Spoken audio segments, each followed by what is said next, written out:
staying at the embassy. We're not staying in our house because.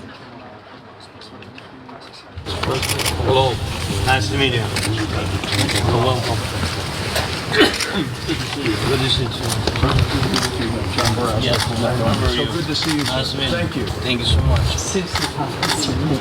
Good to see you. How are you? Good, and very You're happy to very see welcome. you, sir. Thank you. We know each other. A little bit, yeah. And we invite our delegation also to join. Mitch McConnell and his gang of old-ass Republicans took a secret trip to Ukraine to meet with President Zelenskyy to talk about some more aid packages for the country and the leader as they go through this entire thing with Russia. Now, as you saw them walk up there, again, I feel like I've seen this before somewhere else. Someone remind me, please, show me.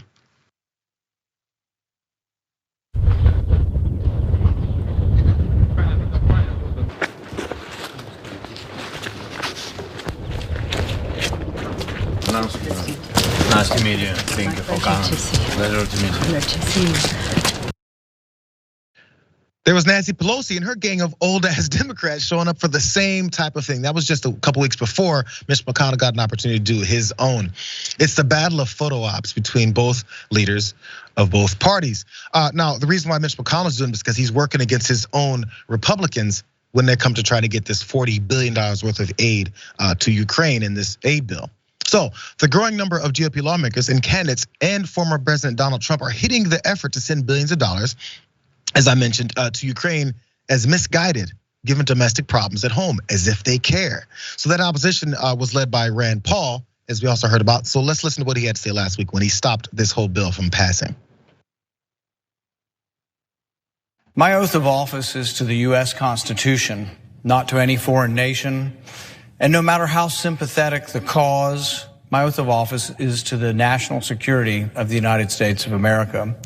We cannot save Ukraine by dooming the US economy. This bill under consideration would spend $40 billion. This is the second spending bill for Ukraine in 2 months. And this bill is 3 times larger than the first.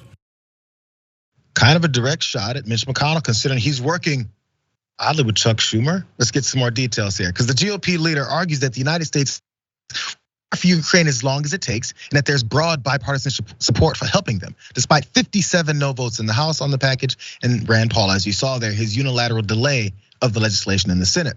McConnell and Senate Majority Leader Chuck Schumer, newsflash there, made a rare joint request for a quick vote on the $40 billion aid legislation on Thursday, but Paul said no, pushing the legislation into this week. And McConnell addressed this disagreement with Rand Paul, whose blockade prevented McConnell from traveling to Ukraine with a fresh congressional victory in hand. So the plan was to show up there, shake hands, and have that legislation done.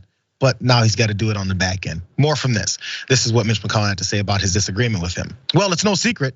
Rand and I have a very different worldview of the importance of America's role around the world. So that was not surprising. And it won't create a problem. We'll get the job done by Wednesday. That's tomorrow, is what Mitch McConnell said, by the way.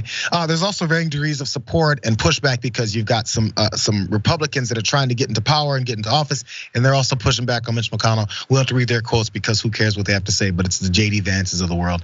But they're positioning themselves where they are on this and actually acting like they care about the American people. But it's a bit of a nuanced argument. I understand people wondering why $40 billion is going to another country, but you have to think about what it is that we're doing at home, which is not much, Wise.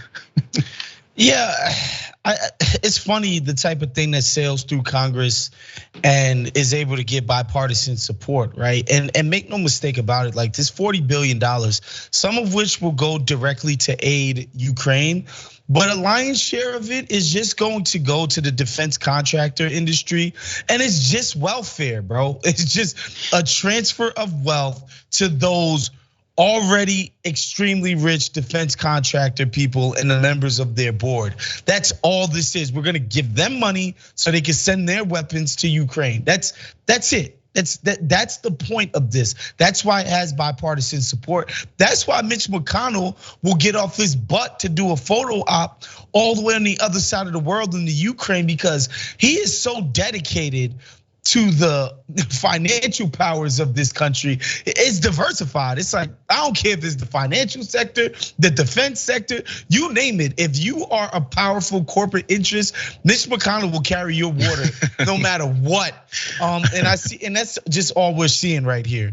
Well, yeah, and that's an aspect I don't think many people talk about. I mean, especially politicians, they're the ones carrying it out. Where will that money go? An itemized list, since we're talking about all this money.